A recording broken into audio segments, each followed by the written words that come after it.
l'avons vu dans la cassette OVNI USA, l'ufologie aux États-Unis est beaucoup plus avancée par rapport à celle de l'Europe en général et de la France en particulier. Il est courant là-bas de parler des gris, ces êtres de petite taille, négatifs, des forfaitures qui commettent, les inséminations, les enlèvements bien sûr, les mutilations. Il y a aussi la désinformation là-dessus. Et on serait tenté de penser à tort que c'est seulement là-bas, au-delà de l'océan, que ça se produit. Nous allons voir qu'en France, nous commençons à connaître ce genre de choses extrêmement désagréables.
Il faut le reconnaître, malheureusement, il y a des ufologues en France, ou prétendus tels, pour qui la réalité du phénomène OVNI n'est pas du tout évidente.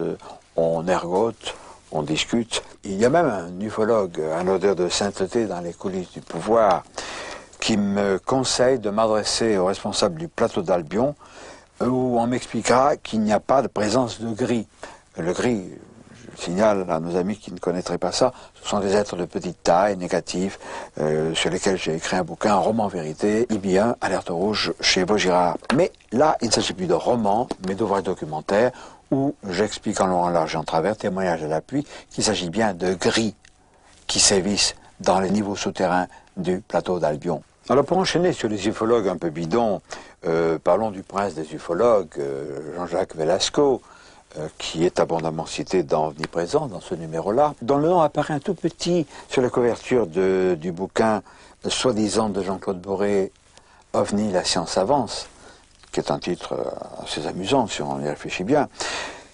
Velasco, qui est interviewé, dit ceci de Boré.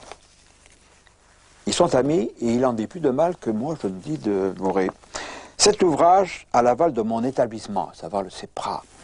Et en plus, si certains pensent que Jean-Claude Boré s'approprie cet ouvrage, les gens ne sont pas dupes quant à savoir qui l'a écrit. Ils se rendent bien compte, comme l'a dit un journaliste du Provençal, je crois, qu'il est le vecteur médiatique pour le bouquin. Voilà, c'est tout, et pas autre chose. Fin de citation. Alors là, Boré, il en prend plein les gencives, autant qu'il a pu en prendre chaque fois que j'ai dit du mal de lui, avec raison. J'ai chaque fois apporté des éléments. Il n'y a pas que des ouvrages négatifs, fort heureusement. Notre ami Jean-Luc Chomail a publié Le temps et les ovnis chez SPM, fort intéressant, et enfin, ce remarquable ouvrage de Jean-Gabriel Grelet, Un pylône de ligne parle, les objets volants non identifiés, chez Guy Trédaniel. Jean-Gabriel, tu es, on le sait, on t'a vu sur le petit écran plusieurs fois, un pilote de ligne, tu commandes un Boeing, tu es, comme d'autres personnes volantes, de ceux qui ont vu l'un de ces engins. Alors, ça s'est passé où? Comment? Alors, ça s'est passé en fait à plusieurs reprises. Et les deux premières fois, c'était essentiellement la première fois un éco-radar qui était seulement détecté sur le radar, parce que nous étions en vol de croisière au-dessus ce qu'on appellerait une mer de nuages. Et nous avons été doublés par un écho dont la vitesse était à peu près de 4000 km à l'heure, supérieure à la nôtre. Comme nous allions à peu près à 800-850 km/h, on peut compter sur une vitesse très proche de 5000 km/h. Une seconde fois, c'est passé pratiquement la même chose, bien que cette fois nous avons parfaitement vu une sorte de groupe de trois billes d'acier qui nous dépassaient par la droite, 3 billes d'acier qui avaient derrière elles une énorme traînées lumineuses assez bizarres d'ailleurs. Je crois que c'était tout aussi curieux que l'aspect de ces billes qui finalement n'était assez peu visible. Et derrière, la traînée était en quelque sorte dense, lumineuse et dense, comme s'il avait été produite, je ne sais pas, imaginons du polystyrène éclairé de l'intérieur, ça donnerait un petit peu l'impression. Parmi les recherches que tu as fait dans le domaine de l'ufologie, qu'est-ce qui t'a le plus frappé, le plus étonné, le plus surpris? Oh, c'est un petit peu difficile à dire, mais en réalité, la chose qui me surprend toujours le plus, mais qui finalement m'a convaincu de la réalité du phénomène OVNI, de sa réalité concrète, ça a été l'attitude complètement aberrante des autorités officielles américaines, qui avaient été mes chefs pendant que j'étais élève pilote aux États-Unis, et qui, en pleine guerre de Corée, négligeaient complètement, mieux faisaient le nécessaire pour qu'il n'y ait aucun rapport d'objets, au moins d'apparence d'objets, qui se promenaient dans le ciel des États-Unis, en pleine guerre de Corée, alors qu'ils étaient en train de former des milliers de pilotes pour la Troisième Guerre mondiale. Or ça, c'est tout à fait improbable, c'est tout à fait impossible. On ne néglige pas, d'abord, quand on est responsable de la défense aérienne d'un territoire, on ne néglige pas ce qui se passe dans le ciel, mais mieux encore, on ne fait pas le nécessaire pour faire taire les témoins potentiels. Or, la seule raison, et je n'ai jamais à aucun moment pensé que les responsables de l'US Air Force ou du gouvernement américain pouvaient être traîtres à leur pays, autrement dit, la seule raison possible, imaginable, c'était qu'ils avaient une source d'information bien meilleure que tous nos rapports, y compris les rapports de pilotes de chasse. Mais je pense d'ailleurs que le sujet continue à être fascinant. C'est pas parce qu'on a découvert que très probablement les extraterrestres sont là, que très probablement ils interagissent avec nous, probablement de multiples façons, qu'il n'y a plus rien à découvrir. Au contraire, c'est le début d'une période absolument fascinante. Alors, découverte fantastique et analyse extraordinaire, objective, oui, nous trouvons ça dans le second bouquin remarquable de Jean-Gabriel Grelet, paru également chez Guy Trédaniel. Hypothèse extraterrestre, c'est le titre, mais c'est une certitude. Vous pouvez me faire confiance et lui faire confiance, c'est une certitude. Lisez-le. En revanche, alors là, les choses comiques, à prétention sérieuse, et qui sont évidemment de l'intox pur et dur, ce qui est assez méprisable, vous le trouverez dans ces bouquins. Alors cet ouvrage en particulier, il est dangereux, parce que sous couvert de recherches qui ont l'air objectives, intéressantes, il s'inspire constamment du GEPAN puis du CEPRA, c'est la même mafia. On cherche à nous raconter des salades, parce que cet auteur, Roussel, s'appuie uniquement sur les principes de banalisation édictés par le GEPAN puis le CEPRA. C'est-à-dire que tous ces phénomènes appartiennent au genre tout à fait banal, c'est mal expliqué, les ovnis, oui, probablement, mais enfin, c'est pas sûr, on va voir, il n'y a rien. Alors, prudence. Maintenant, nous allons nous rendre dans la Meuse, à Tronville-en-Barrois, auprès d'une famille qui ne fait pas parler d'elle, des gens normaux, qui ont vécu une bien curieuse aventure qui ne doit rien à l'imagination. Monsieur Michel Lopez, c'était la nuit du 3 janvier 1994. Il était minuit environ. 0h05. Voilà. Qu'est-ce qui s'est passé? Il était 0h05, ça a duré jusqu'à 0h20. Alors ce qui s'est passé, c'est-à-dire on venait de se coucher. On venait de se coucher, donc tout le monde était couché. Donc moi, ma femme et mes enfants. Donc moi, ma femme et la petite. Bon, tout d'un coup, moi je vois une lueur très claire. Bon, alors de là, moi ça m'a quand même inquiété. J'ai dit, bon, il y a quelque chose qui se passe. Puis premièrement, moi je dors toujours mes volets ouverts. Comme je sais qu'il y a pas mal de coups durs, des fois de cambriolage, les voitures, comme ma voiture couche dehors. Alors je me suis mis tout de suite à ma fenêtre. Et c'est là que j'ai dit, qu'est-ce qui se passe? Qu'est-ce que c'est de ce phénomène-là? Qu'est-ce que c'est? Alors c'est là que tout le monde s'est levé, hein, toute ma famille. Et puis quand on a découvert ce phénomène-là, de l'intérieur, et on l'a observé peut-être 2-3 minutes à l'intérieur, Alors, M. Lopez, après avoir vu cette lueur dans votre chambre, vous êtes sorti, vous avez vu quoi? Ben, moi, j'ai vu un engin posé, mais je ne l'ai pas vu ni décoller, ni atterrir. Je suis franc, hein. C'est ce que j'ai bien dit à tout le monde.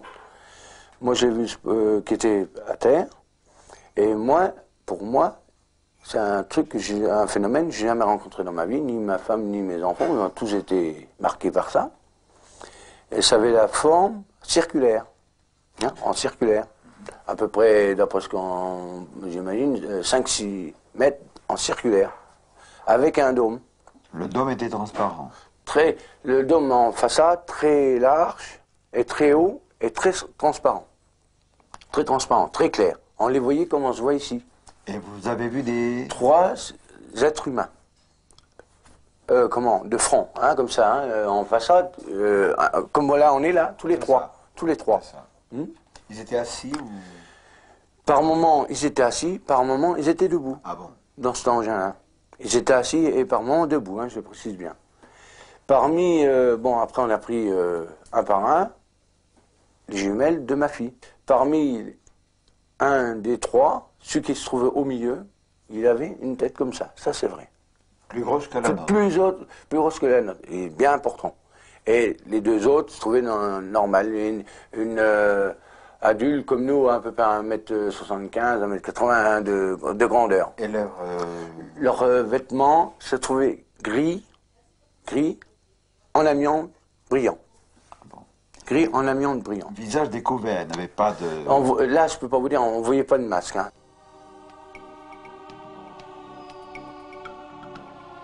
C'est donc ici, sur ce chemin, que M. Lopez a vu avec sa famille un engin d'origine extraterrestre ou originaire d'une autre dimension. Ça a duré pendant un petit moment. Après, on a entendu un bruit. On a entendu une porte sur l'arrière qui se levait comme ça. Vous voyez ce que je veux dire, hein, mais pas une porte comme une voiture, une machine qui se levait comme ça. Et parmi un des 3, donc il y avait celui qui était là, à droite, celui qui était au milieu, il y avait une grosse tête, et celui-là. Celui qui était à ma gauche, là, a sorti par l'arrière et est venu devant. Et il avait une grande torche. Vous l'avez vu sortir? Ah oui, il y en a un qui est sorti. Vous l'avez vu sortir? Il y en a un qui est sorti avec une torche. Et il a éclairé devant son appareil, et puis après, sans doute qu'ils nous ont vus, parce que nous on les voyait très bien comme en plein jour. Donc il est sorti, après on l'a vu remonter dans l'appareil, tout s'est rééteint, et puis ça a pivoté, et on a entendu un bruit de réacteur, ça fait ouh, et puis on n'a plus rien vu, on est rentré. Mais on ne l'a pas vu repartir. Vous dites un bruit de réacteur, mais c'est une image. Sifflement. C'est pas un sifflement violent comme celui d'un réacteur. Non, c'est un bruit de sifflement. Auparavant, le phénomène ovni ne les intéressait pas. Mais confrontés à la réalité, les Lopez ont décidé de s'informer. Ils ont également fait part de leur expérience à d'autres personnes. Et là, malheureusement, ils se sont heurtés à l'incrédulité des gens. Oh ben, il y en a qui ont... Bon, les gosses, les jours qui suivaient, bon, ils ont fait traiter d'E.T., de fou, vous êtes fou, vous avez rêvé, tous des trucs comme ça qu'ils leur ont dit hein, aux enfants. Hein. Même à moi, à mon travail, ils m'ont dit, mais tu rêves, tu t'as rêvé ou quoi?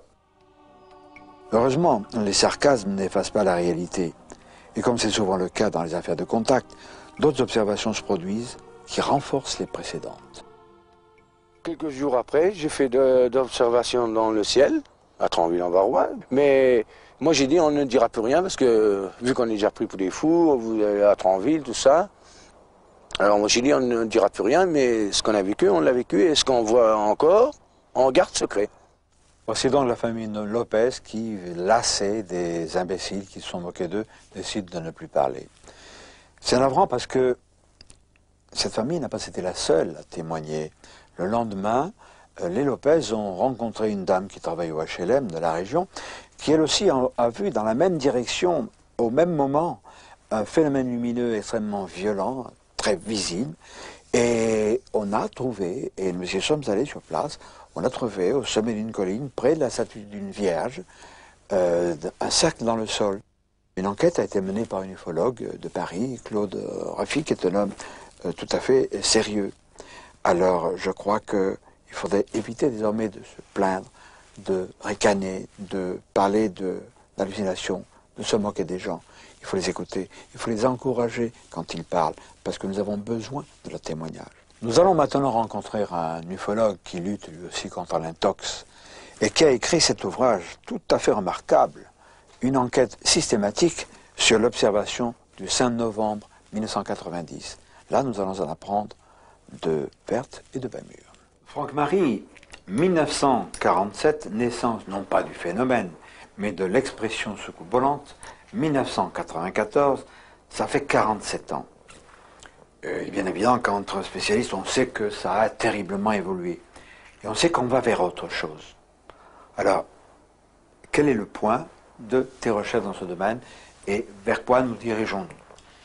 Bon, le point de recherche, en fait, tout a commencé pour nous par le cas du 23 septembre 1986. Nous venions d'avoir la création de notre groupe, donc Bankovni, et les premiers appels à témoins qui étaient passés à l'époque donnaient en fait un panorama de la situation sur les événements du 23 septembre 86, 7 heures du matin, une multitude d'objets au-dessus de l'Europe, des lumières dans le ciel, des objets apparemment matériels, et des témoignages qui sont arrivés qui confirmaient que la version officielle de l'époque donnée par le milieu scientifique français, à savoir des rentrées météoriques, ne correspondait à rien de cohérent par rapport aux témoignages. Mais à l'époque, on n'était pas réellement prêt à réagir peut-être aussi positivement, donc on a fourbi un peu nos armes avec le temps qui a passé, l'expérience venant du contact avec les témoins, et là on a eu effectivement de nouveau pour cette vague du 5 novembre 90 la possibilité de faire un travail peut-être plus évident. Alors la manière dont ça s'est passé, bon, peut-être un très bref rappel, 5 novembre 90 vers les 19h, des multitudes de lumières dans le ciel, la nuit était tombée, que ce soit à l'est, à l'ouest, au nord, au sud ou en centre de la France, pour ce qui concerne la France, des multitudes de témoignages qui étaient incohérents apparemment les uns par rapport aux autres, puisqu'il était question de triangles, de losanges, de sphères, de masses noires énormes. La version officielle donnait la rentrée de l'engin porteur d'un 3e étage de fusée qui avait lancé le satellite Horizon 21 quelques jours avant. De source NASA, il y a la certitude, non confirmée de milieux soviétiques à l'époque, il y a la certitude qu'il y a eu une rentrée atmosphérique de fusée porteuse à 19h07, mais à la verticale de Beach, à 120 km d'altitude, donc à la frontière, à la limite de la frontière allemande. Or, un témoin qui est placé à 120 km de Beach voit cette rentrée atmosphérique par 45 degrés. Et plus on s'éloigne, plus l'angle est bas sur l'horizon. Or, pour ce qui concerne les témoignages du 5 novembre 90, plus de 80% des témoins affirment que l'objet était à leur zénith, en proximité immédiate, à moins de 300 mètres, à 19h précise. Alors, soyons clairs, 2 témoins sont distants de 5 km. Ils affirment avoir été survolés par un objet à 19h précise, soit que l'objet fait 5 km de long, soit qu'il y a 2 objets. Et on multiplie le raisonnement à l'infini sur l'ensemble de la France et on obtient déjà une première approche de constat. Déjà, on avait affaire à une technologie qui ne pouvait absolument pas être d'origine humaine. La moyenne des objets, la moyenne de longueur des objets qui sont impliqués dans les événements du 5 novembre 90 tourne aux alentours de 700-800 mètres de long. Silence total, silence relatif. Parce qu'un certain nombre de témoignages ont décrit qu'au passage de l'objet, le son était étouffé, les sons environnants étaient comme gommés. Donc il y a peut-être également dans la technologie qui est impliquée des phases qui échappent à notre raisonnement et à notre entendement au regard des sciences contemporaines, mais qui par contre restent un tout cohérent. Si on analyse l'ensemble des témoignages au niveau national, on s'aperçoit qu'il y a des rapports communs, qu'il y a des points communs qui prouvent, par ces témoins qui ne se connaissent pas, qu'ils ont observé quelque chose qui dépend de la même structure matérielle au niveau de la technologie et que celle-ci ne peut pas être d'origine humaine. Il y a quelque chose qui se prépare, semble-t-il. Le 5 novembre 90, on a eu le sentiment extrêmement vif, et cela, nous faisons le pari que personne, y compris dans le milieu scientifique, ne pourra prouver le contraire, que nous sommes rentrés en phase de pré-contact. Dans le sens où, d'une manière quasi générale, les témoins qui ont été confrontés à ces phénomènes ont ressenti avec une très grande force le sentiment que le matériel qui se présentait à leur vision était en quelque sorte en représentation, était là pour être vu, pour qu'il y ait la possibilité d'étudier et de comprendre qu'il y avait un plan, de comprendre que c'était un matériel d'origine non humaine. Il y a une telle évidence que les informations qui ont transité tant par la gendarmerie que vers l'armée, que vers les observatoires ou la presse ou vers nous, abondent d'informations prouvant qu'il y a la réalité des phénomènes du 5 novembre et des déductions qu'on en a pu en faire. La position du CNES est en quelque sorte devenue comme une... il y a un mensonge. L'opinion publique a réellement été manipulée par l'attitude du milieu scientifique français qui a affirmé, pour clore le débat, qu'en quelque sorte tout était expliqué par la rentrée de cet élément de fusée. Je partage tout à fait les vues de Franck Marie. Le CNES, le Centre national d'études spatiales à Toulouse, a chapeauté le GEPAN et le CEPRA. Maintenant, il est le siège d'une monstrueuse intox et le siège de la désinformation systématique à propos des ovnis. Nous avons montré dans plusieurs de nos précédentes cassettes l'existence de cette sorte de mafia planétaire, de gouvernement secret qui étouffe vraiment la vérité. Il n'y a pas qu'en France, c'est un peu vrai partout. Et cette vérité n'est pas agréable à entendre, bien sûr. Ces extraterrestres se conduisent chez nous en terrain conquis. Mais nous avons quand même des éléments valables en faveur de la réalité objective de ces phénomènes, de ces manifestations. Nous avons rencontré à Marseille une femme charmante et ses 2 fils qui nous ont fait part des événements qu'ils ont vécus, extrêmement curieux et inquiétants. Renaud, c'est vous qui avez vu le premier un objet évoluer au-dessus des collines Marseille-Vert. C'était quand? Eh bien, écoutez, il s'agissait du 19 novembre 1993, vers 22h15. Je me suis rendu sur mon balcon et mon regard s'est posé, par le fruit du hasard, sur le massif de Marseille-Vert. Et quelle ne fut pas ma surprise de constater qu'une apparition fulgurante, fort lumineuse, d'origine, à mon sens, non terrestre en l'état actuel des connaissances scientifiques modernes, je pensais vraiment que cette apparition était le fruit de quelque chose d'extraordinaire. C'était comment? C'était sphérique, c'était long, c'était carré? Eh bien écoutez, je ne peux rien vous dire de plus ou de mieux que cet appareil avait vraiment, véritablement la forme d'une goutte d'eau. D'une goutte d'eau, donc d'une forme peu commune en matière d'aéronautique. On connaît la forme, bien évidemment, des aéroplanes, des avions, des fusées, voire des phénomènes stellaires, comètes, etc. Et cette forme a vraiment une apparence, serais-je tenté de dire, de science-fiction. Et la pointe était dirigée vers le haut ou vers le bas? Eh bien écoutez, cette apparition se situait sur un plan horizontal. Donc ce que j'ai supposé être le cockpit ou le poste de pilotage avec une forme légèrement sphérique se situait à l'avant et l'arrière étant effilé, étiré. Il s'agissait véritablement donc d'un plan horizontal et d'une direction légèrement sphérique. Le véhicule a suivi pratiquement, le véhicule ou l'appareil a suivi la trajectoire du massif de Marseille-Vert et de la colline.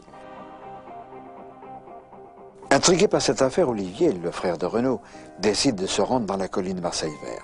Et là, il sera à son tour confronté au phénomène. Alors, le phénomène s'est passé vers 15h. Voilà, c'était dans les jardins de Marseille-Vert, dans les collines de Marseille-Vert. Et suite à l'observation de mon frère, j'ai décidé d'aller sur le site et de voir s'il y avait des traces. Alors, je suis monté sur la montagne. Je suis resté 2 ou 3 minutes et auparavant j'ai entendu des bourdonnements. Alors je me suis dit bon ben c'est bizarre, bon on va voir. Alors je suis monté et je vois une forme, un ovni en forme de goutte d'eau qui est sorti du sol sans faire aucune trace sur le sol et qui est monté à peu près de 15 ou 20 mètres et qui a disparu comme ça sans aucun bruit. Alors la taille de cet engin faisait sans doute 2 ou 3 fois celle d'un homme. Et affolé, j'ai pris mes jambes à mon cou et je suis parti. Et je suis parti vers chez moi en 5 minutes. Voilà, j'ai couru affolé, je me suis affolé. Et je crois que votre maman fut également le témoin, mais pas du tout au même moment. Pas du tout au même moment, oui. Elle était témoin de ce genre d'apparition 1 an ou 2 ans auparavant, c'est l'observation que j'ai faite. Liliane, vous êtes la maman d'Olivier et Renaud qui ont fait une observation. Chronologiquement, comment ça s'est passé? Alors, tout à fait. Dans un premier temps, il y a 2 ou 3 ans, je me suis retrouvée sur mon balcon parce qu'il faisait très chaud dans l'appartement, c'était début juillet. Et j'ai regardé le ciel parce qu'il y avait un ciel super étoilé. Et tout d'un coup est arrivée une apparition, disons, que je qualifierais d'ovni, puisque ovni c'est non identifié, qui a fait un passage fulgurant dans le ciel et qui est allé, entre guillemets, se buter contre la colline. Et pour moi, je m'imaginais que ça allait se fracasser contre la colline. Et en fait, pas du tout. Ça ne s'est pas fracassé, ça a disparu. Et c'était en forme de goutte. C'était elliptique, en forme de goutte, c'était assez énorme. Et j'ai vu tant et plus des étoiles filantes, parce qu'à la montagne, nous en voyons beaucoup. Donc, je ne pouvais absolument pas l'identifier à une étoile filante. Je ne pouvais pas l'identifier à quelque chose de connu.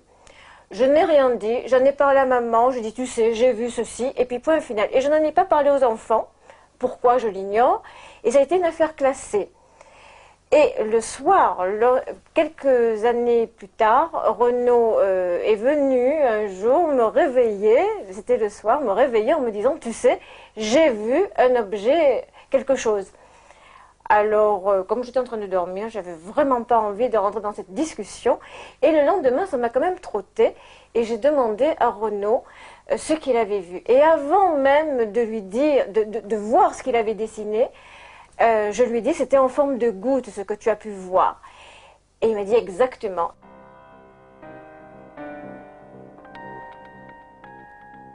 Une sensation d'être observé, ça s'est fait sentir. Hein. Vous voyez, dans ma chambre, sans être plus ou moins paranoïaque, hein, j'ai eu que pendant quelques temps une sensation d'être observé, parce que j'ai la vue de ma chambre qui donne directement sur l'endroit de l'observation, et il est apparu quelques petites boules sphériques près du site. Alors voilà, l'observation s'est faite ici, vers cette montagne, hein, sur cette butée, et le phénomène s'est constaté ici. Voilà, disons que ça donne en plein sur la chambre, et on voit à chaque fois, bon, les petites boules qui sont venues ici, hein, et tous les phénomènes ont été constatés dans ce site. Hein.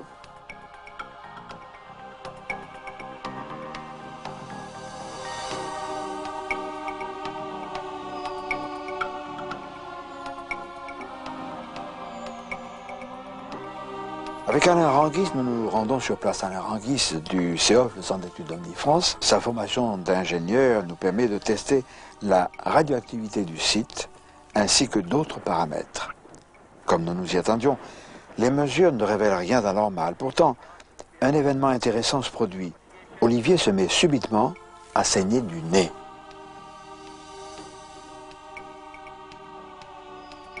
J'ai des saignements de nez fréquents qui se sont déclenchés depuis que j'ai fait cette observation. Voilà. Alors là, on s'est rendu sur le site de l'observation et c'est passé un phénomène que je ne sais pas expliquer. C'est-à-dire mon nez s'est mis à saigner. Voilà. Et votre frère Renaud, ça lui arrive aussi? Oui, depuis l'observation. Voilà. Avant, ni vous ni votre frère n'aviez de saignement de nez. Tout à fait. En dehors de ce saignement de nez, est-ce qu'on peut parler d'autres types de séquelles? Ah oui, alors on peut parler d'autres types de séquelles, c'est-à-dire depuis que j'ai fait mon observation, je fais des angines à répétition, hein, des angines, des rhumes, je suis tout le temps enrhumé, et bon, je prends des traitements, et rien n'y fait. Hein. Rien n'y fait, donc ça fait 4-5 mois que je me trimballe, entre guillemets, mon angine, qu'on ne sait pas expliquer. Voilà. Dans ce cas, qu'à ces jeunes gens, c'est ce qui manque qui est le plus important. En effet, ces saignements de nez sont le symptôme, sont l'aspect visible de la mise en place d'un implant. Ce qui implique évidemment qu'il y a eu une rencontre rapprochée, voire un enlèvement. Ces saignements de nez se poursuivent, de même que notre enquête. Alors, gardons le domaine de l'hypothèse, même si nous sommes enclins à penser qu'il y a eu enlèvement. Nous en saurons peut-être davantage plus tard, avec ce cas extrêmement intéressant. Mais nous avons eu la chance de rencontrer à Paris Laurence Rodriguez, une jeune femme qui, elle, a rencontré un gris. Oh, pas sur les Champs-Élysées, mais à Paris tout de même, pas très loin de Notre-Dame.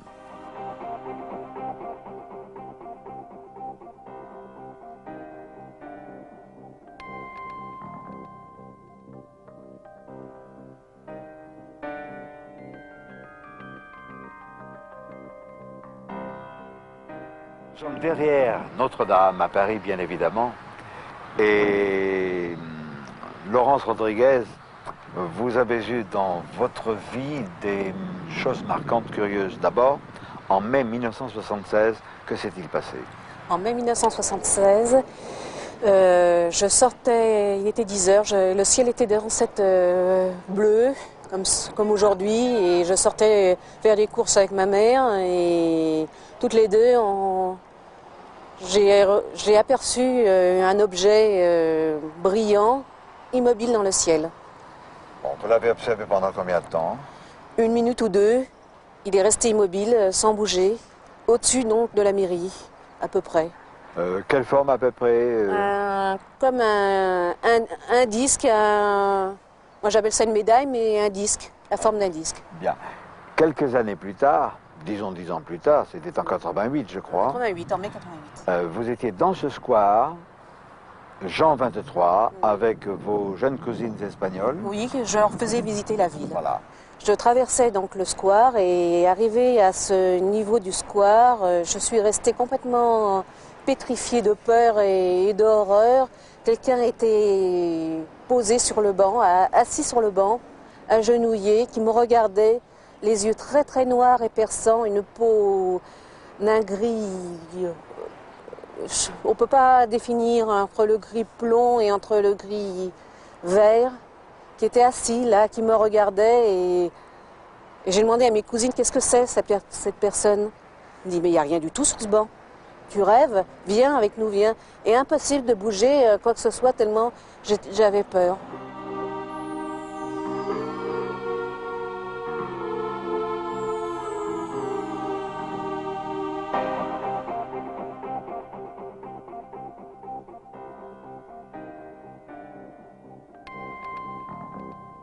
C'était donc cette chose, entre Oui, c'était cette guillemets, chose-là. que vous avez vue, qui était grande, petite, Oui, assez grande hein, quand même. Mais j'ai pas vu une taille d'adulte une comme taille nous, d'adulte, mais recroquevillée, complètement recroquevillée. et Sur le banc. encapuchonnée. Et encapuchonnée, oui, de blanc. D'un blanc comme du lin. Bien, alors cette observation, vous l'avez faite toute seule, c'est-à-dire Toute que seule, vos oui. cousines ne l'ont pas vue. Personne ne l'a vue, Ils n'ont non. pas vu cette créature. Et cette créature, vous regardez-vous ou Non, elle me regardait, elle me fixait. Elle vous fixait. Elle me fixait. Elle vous fixait. Et alors, quelques temps après, vous avez eu une manifestation physique sur votre corps. Qu'est-ce que c'était? C'était des plaques rouges, comme si c'était de l'eczéma, des grandes plaques que j'ai eu du mal à atténuer. Pendant 2-3 jours, elles sont restées. Et à chaque fois, elles revenaient. À chaque fois qu'il y avait une période d'énervement où elles revenaient constamment, que c'était ça. Est-ce qu'il y a eu autre chose au plan physique? Oui, il y a eu des maux de tête qui reviennent chaque mois, hein, pratiquement, vers le 15. Et Et qui sont inexpliqués, qu'aucun médecin n'a pu définir ce que c'était. à ce stade, il y a quantité de points communs qui surgissent, que nous connaissons bien dans le domaine de l'ufologie. Pendant une paire de jours, j'avais des maux de tête, je prenais des cachets et ça se passait pas pendant une paire de jours. Puis après, ça a été un peu mieux. Depuis que j'ai fait mon observation, je fais des angines à répétition, hein, des angines, des rhumes, je suis tout le temps enrhumé et bon. Oui, il y a eu des motets qui reviennent chaque mois, hein, pratiquement, vers le 15. Nous avons vu que aussi bien les Lopez que Mademoiselle Rodriguez, le jeune Olivier, ont eu des séquelles physiques, des maux de tête, saignements donnés. C'est pas du hasard. Cela se produit dans le monde entier.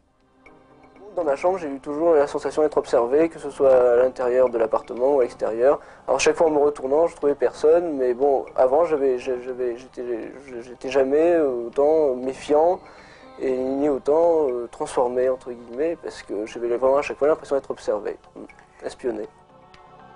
Bah, je ressens à chaque fois comme une présence, quelque chose autour de moi.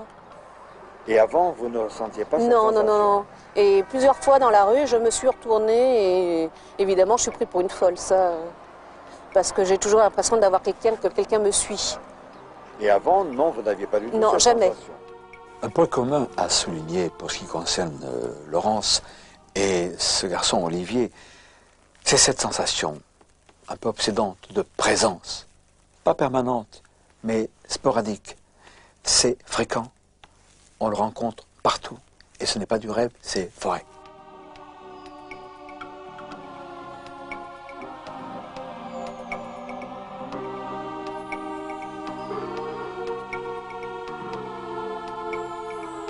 Et c'est vrai, parce que nous sommes une espèce sous surveillance de ces êtres qui viennent d'ailleurs. On trouve dans des ouvrages, en particulier E.T. Connection de Timothy Good, c'est un ouvrage collectif paru aux Presses de la Cité, on trouve les extraterrestres sont parmi nous. Bien sûr, s'ils se contentaient de se balader, ce serait un moindre mal. Là, on les montre agir.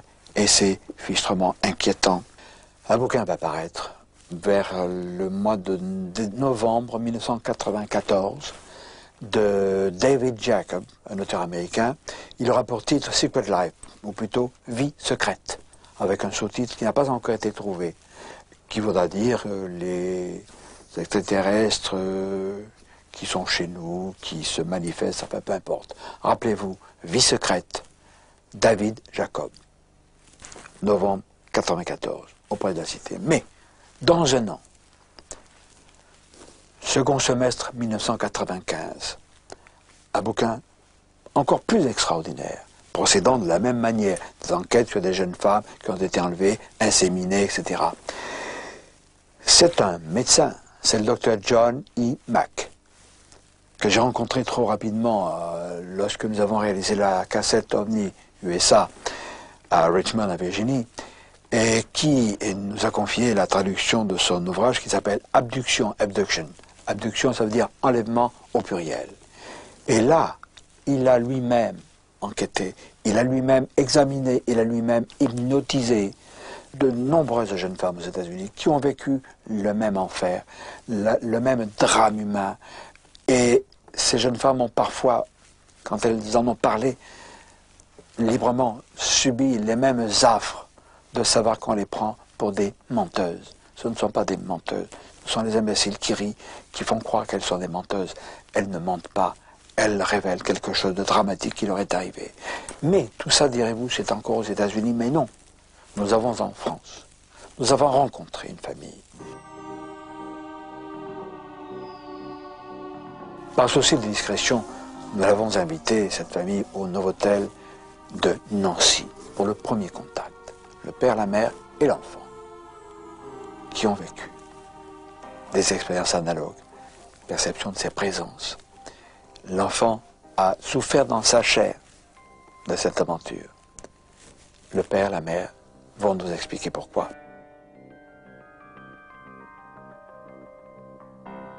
Georges, nous avons fait une petite réunion, une petite rencontre au Novotel de Nancy-Ouest. Ça, c'est pour noyer le poisson, pour les indiscrets. Et nous sommes maintenant chez vous, quelque part en Lorraine. Votre épouse Geneviève et puis le petit Phil. Quelque chose s'est passé dans votre vie il y a à peu près 5 ans. Quelque chose d'insolite. Comment tout a commencé? Eh bien, ça a commencé par l'apparition de petites silhouettes noires assez furtives Donc ma femme Geneviève en a vu de son côté, moi du mien, mais jusqu'à un événement, nous n'avons jamais discuté de ces choses-là entre nous. C'est ça, vous étiez un peu gênés l'un l'autre en se disant, si moi je le dis, Geneviève va s'imaginer que je rêve, et Geneviève de son côté se disait, si je dis ça à Georges, il va penser que je rêve aussi. C'est ça. Oui, effectivement, c'est comme ça que ça s'est passé. Au début, ça se passait toujours quand je travaillais dans la cuisine. C'était toujours par la porte-fenêtre, il y avait toujours une petite ombre qui apparaissait comme ça, puis dès que je me retournais brusquement, ça disparaissait. Et au début, ça faisait comme une sorte d'angoisse.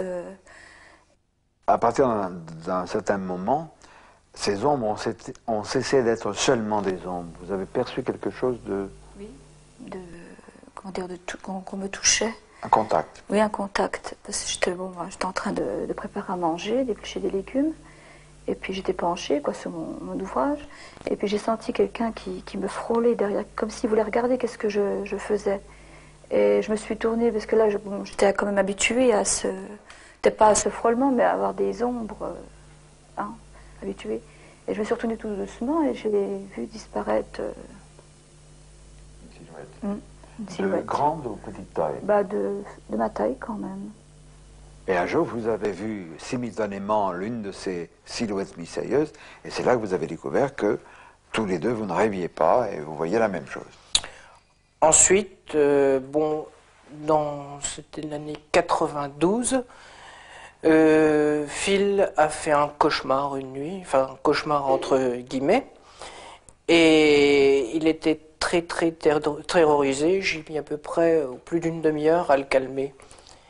Et il m'a dit qu'il avait rencontré des extraterrestres, qu'ils étaient venus dans sa chambre, des petits êtres avec des poils.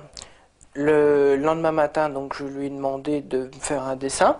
Et ce dessin représente assez bien l'illustration d'un EBE, un petit gris.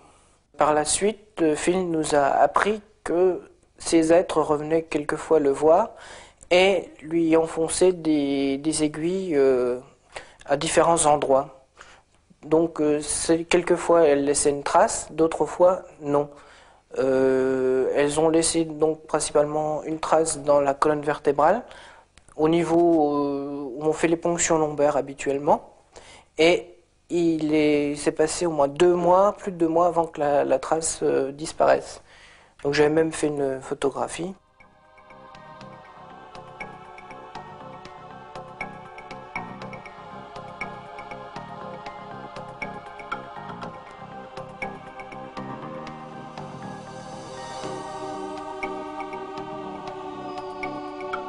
Une nuit, parce que je voulais refermer la porte de mon fils, parce qu'il la laisse toujours entrouverte, parce qu'il a peur la nuit.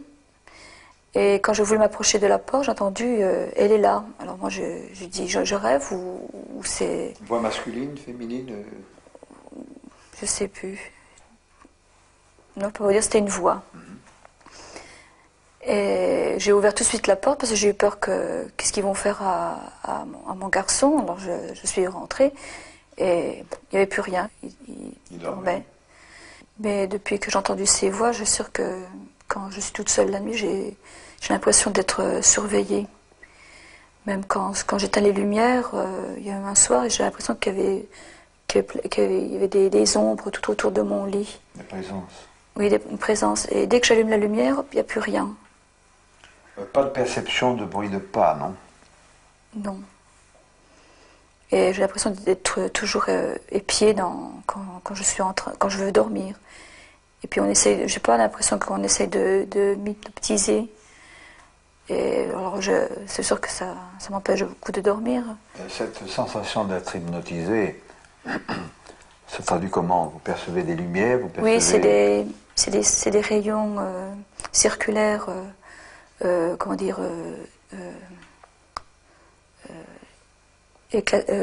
blanc. Un faisceau? Oui, un faisceau. Comme si on voulait me faire rentrer dans ce faisceau. Alors chaque fois, j'ai dit non, je ne veux pas y être. Alors j'ouvre les yeux, j'ouvre la lumière et Et la sensation Oui, disparaît. elle disparaît. En tout cas, j'ai jamais essayé de marcher dans leur jeu, dans leur système. Autrement, ils reviennent souvent lui faire donc ces petits prélèvements, ou je ne sais pas quoi, lui mettre ses aiguilles. Et c'est là qu'il nous a parlé donc de nouveaux types de créatures sans poils. Je vous ai posé la question lorsque nous en avons parlé au téléphone l'année dernière.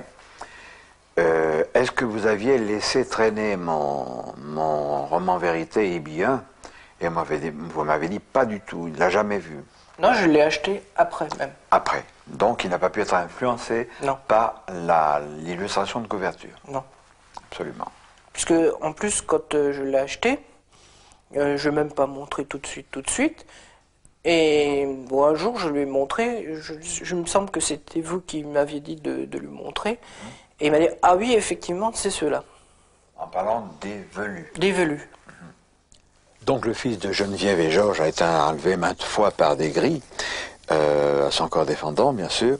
C'est un schéma qu'on retrouve régulièrement. Et à ce propos, j'ai rencontré cet été à Paris, chez mon confrère ufologue Claude Raffi, notre ami Wendell C. Stevens, qui apparaît dans la première cassette, cet Américain de certain âge qui a vécu des aventures curieuses, mais dont la petite fille, elle aussi, a été enlevée par les grilles. C'est un schéma qui est classique.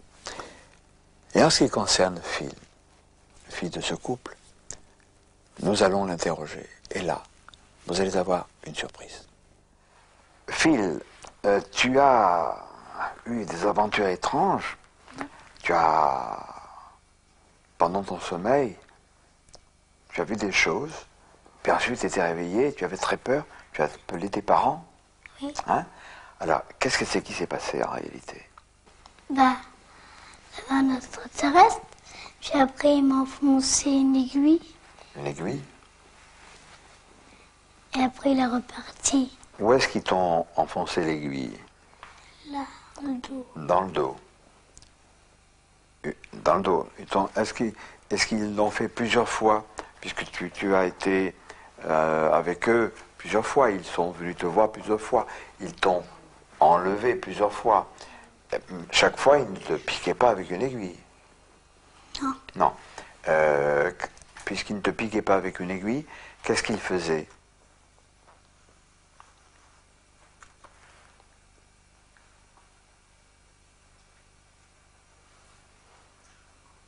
Je vous avais annoncé une surprise. Peut-être que vous êtes un peu déçus. Je vais y revenir.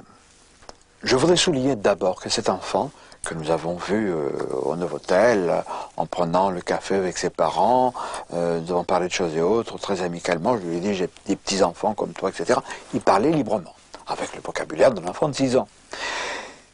Et puis, nous l'avons interviewé, il a répondu, peut-être pas de façon très précise, mais lorsqu'il s'agissait pour moi d'aller, sinon dans ses derniers retranchements, du moins de lui soutirer, de lui tirer les verres du nez, de lui soutirer des informations un peu plus précises, il faisait un blocage. On a caché son visage, vous n'avez pas pu voir son expression. Ça donnait à peu près cela. Avec un regard un peu anxieux, il ne pouvait plus parler. Il faisait un blocage. Je parlais d'autre chose, il redevenait normal, et je recommençais. Et là aussi, un blocage. Et on sentait cet enfant qui voulait parler, mais qui ne pouvait pas parler. Pourquoi? Parce qu'il avait subi ce conditionnement post-hypnotique, ce conditionnement dû au sinistre gris, dont il était l'une des très nombreuses victimes. Quand j'ai su que j'étais enceinte, on s'est demandé avec mon mari comment on a pu le concevoir. C'était un mystère. Parce que nous, on voulait quand même 2-3 ans de repos, quoi. Et ça nous arrivait comme ça, sur vraiment un imprévu. Et on a fait les tests de grossesse. On a fait un premier test qui nous a été révélé négatif. Et puis après, on en a fait un autre au bout de 15 jours, 3 semaines. Et là, il était positif. Alors là, j'ai dit, tiens, je suis enceinte. Mais c'était vraiment un mystère.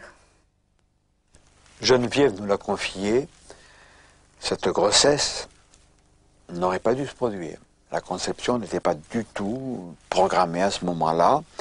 Et pour des raisons que ces deux parents connaissent fort bien, elle leur a paru à l'un comme à l'autre extrêmement curieuse. Nous, ça ne nous a pas étonnés, car nous savons que dans bien des cas d'enlèvement, de contact rapproché, une jeune femme s'est retrouvée être en attente de maternité, ce qu'elle n'avait pas du tout recherché. C'est donc un point commun. Nous ne pouvons rien affirmer, nous constatons. Les autorités nous cachent des choses, nous savons ce qu'on nous cache, ou du moins une partie de ce qu'on nous cache. Et c'est pourquoi il a été créé l'UEC-DDS, l'Union européenne de chercheurs pour le droit de savoir, dont la réunion presque constitutive s'est tenue à l'hôtel Libis de Grasse en février 1994. Et là, nous allons voir des spécialistes, des ufologues, des gens qui n'en rêvent pas. Nous avons reçu tout d'abord le docteur Dominique Combe, qui est le président de l'UEC, DDS, l'Union européenne de chercheurs pour le droit de savoir. Dominique, tu t'es attelé à une rude tâche. Je vais te demander de résumer un peu les buts de ce groupement, et qui comporte, c'est très important de le signaler, des médecins, des scientifiques, des ingénieurs, des chercheurs, entre autres. Ma première mission est de m'assurer de l'intégrité morale, intellectuelle et également scientifique de tout le bureau.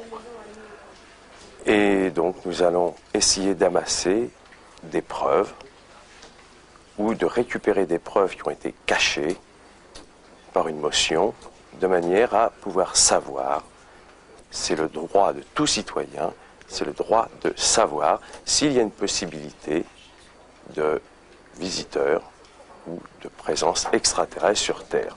Peut-être que c'est une hypothèse qui n'a de vérité que de 1 ou 10%, mais de toute façon, on n'a pas le droit de l'écarter en ce moment.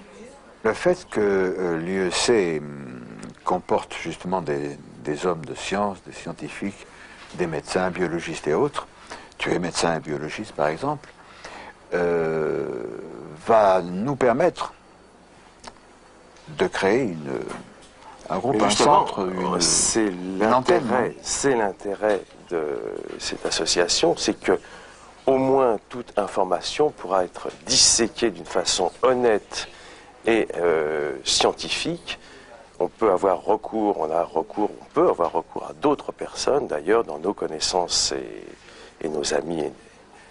Et à ce moment-là, on pourra affirmer ou infirmer certaines conclusions, quelquefois hâtives, de certaines associations plus ou moins gouvernementales. Il existe malheureusement des rapts, des abductions, comme disent les Américains, des enlèvements, que ces gens qui sont enlevés subissent des examens médicaux, des examens jusqu'y compris gynécologiques chez les femmes, avec biopsie, prélèvement de peau, etc. S'il y a des effets physiques, ce sont des hommes de savoir et de connaissance qui vont juger. Il va falloir savoir le but de leur prélèvement, le pourquoi, si on arrive à comprendre, et peut-être s'il y a eu pose d'autres greffons ou de récepteurs. Il faudra les chercher par toutes les voies scientifiques connues, partant depuis l'échographie, les scintigraphies, et puis scanners ou résonance magnétique. Et on fait appel également à tous les scientifiques qui veulent apporter une pierre à notre travail. Claude Chapeau, tu es le coordonnateur de l'UEC, l'Union européenne de chercheurs pour le droit de savoir, et ça a été, je crois, une journée mémorable à plusieurs raisons. Mais oui, je t'ai entendu dire que c'était une journée historique. Pourquoi une journée historique? Parce que nous avons préparé une motion de censure qui a été signée par plus de 40 personnes, 40 membres adhérents à l'Union, à l'UEC, et cette motion va partir donc sur le bureau du président de la République, au Parlement européen, traduite en anglais, et dans tous les États membres de la communauté, et également à M. Bill Clinton, avec espoir de retour. Bien évidemment, l'UEC a fait feu de tout bois. Il a envoyé des courriers un peu à toutes les grandes personnalités d'Europe, et il a reçu des réponses. Elles n'ont rien de transcendant, hein. On sent que chacun se réserve un petit peu, mais on sent derrière tout ça, c'est l'étouffoir, c'est visible. Le fameux ordre mondial, nouvel ordre mondial, dont on a beaucoup parlé, qui est lié à la trilatérale, et donc indirectement au gris, avec le MJ12. Cet auteur, qui n'est pas connu, Pierre Jurvillier, vient de publier, à compte d'auteur, l'opération Delphes 2. Politique fiction, rien à voir avec les ovnis, mais Pierre Jurvillier dénonce cette mainmise occulte qui garotte les nations.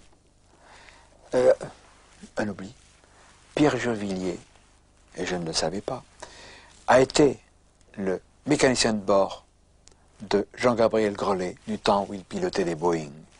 Et Pierre Jurvillier, j'ai eu au téléphone récemment, ne savait pas que je connaissais Gabriel Grelet. Intéressant. Quelqu'un qui a aussi lutté contre cette emprise du mondialisme, c'est Jimmy Goldsmith, qui a été le second sur la liste de Philippe de Villiers, et qui a écrit Le Piège chez Vixo. Absolument à lire, c'est intéressant pour cette nouvelle mainmise. Et puis enfin quelque chose de... Nous revenons dans le domaine des ovnis, c'est À l'intel de mon confrère et ami Jacques Vallée, paru au Mercure de France en 86, donc écrit en 85. C'est important, parce que là Jacques Vallée dénonce, sous forme romanesque, cet envahissement, ce contrôle mondial par À l'intel. Ça pourrait être un jeu de mots américain, all intel, tout dans le téléphone, dans les télécommunications, car c'est de ça dont il est question. Mais là, pour étouffer la vérité sur les ovnis. Jacques Vallée allait très loin. Il a fait machine arrière, il est devenu beaucoup plus prudent. Mais il faut savoir qu'aujourd'hui, le problème pour les autorités n'est plus d'étouffer tout à fait la vérité, mais de savoir comment ces autorités vont faire pour peu à peu en révéler une partie. Et là, je vais, mes amis, vous apprendre quelque chose. Je ne pense pas que, avant la réalisation de cette cassette, la presse en aura fait état. Le 5 mai et le 9 juin 1994, sous couvert du Club 89, qui est un club de réflexion, comme il en existe beaucoup, club de réflexion à tendance majorité actuelle, et c'était pas public, contrairement aux autres réunions du Club 89. C'était strictement privé. On a réuni ça là, des personnalités, des agents secrets, des diverses agences existantes. En France, il y avait des gradés. C'était pas des adjudants, vous vous en doutez. C'était le top niveau de l'armée, de l'air, etc. Et sous le couvert du Club 89, il y avait quelques ufologues. Moi, je n'étais pas invité. Vous vous en doutez. De même que je ne suis jamais invité à Mystère. On a peur des esclandres. Alors là, on s'est posé la question de savoir comment on pouvait aller un petit peu plus loin, sans trop faire de vagues. Alors je crois que c'est le début d'un certain nombre de révélations. Mais je suis certain aussi que toujours, par des gens qui tirent les ficelles des officiels, une sorte de contre-vérité va se faire jour. On va essayer de minimiser. On va dire, oui, les ovnis, effectivement, ça existe, mais ils sont si loin, ils ne viendront jamais, les extraterrestres. Alors, d'un côté, nous allons assister à des révélations, c'est sûr. En ce qui nous concerne, nous, en Europe et en France, et puis peut-être une sorte de force négative qui va contrebalancer cela pour maintenir ce statu quo d'interrogation. Mais sachez que les jours de la censure, les jours des mensonges et du complot planétaire sont comptés. Oh, je ne peux pas vous dire quand ça va finir, mais nous sommes, je crois, sur la dernière ligne droite. Rappelez-vous que depuis quelque temps, après nos amis belges, c'est en France qu'on voit des engins de gigantesques dimensions. Je discutais avec Guitarade il y a peu de temps au téléphone, il me disait, tu sais, c'est sûr que quelque chose de nouveau va se produire. Alors pas besoin d'astiquer une boule de cristal que nous n'avons pas, il va se passer quelque chose. C'est quelque chose de nouveau. Il faut s'y préparer. Je ne dis pas que ça va révolutionner le monde, mais nous sommes sur la voie, je crois, qui aboutira à la vérité. Et je rappelle que cette vérité va être enrobée de bonbons pour être plus facilement digeste, mais je rappelle ce que mon vieil ami, mort l'an dernier, Aimé Michel disait lorsqu'elle est terrien. Sauront ceux qui se cachent derrière les extraterrestres, les soucoupes volantes. Cela déclenchera en eux un Hiroshima psychique. À bientôt, j'espère, amis.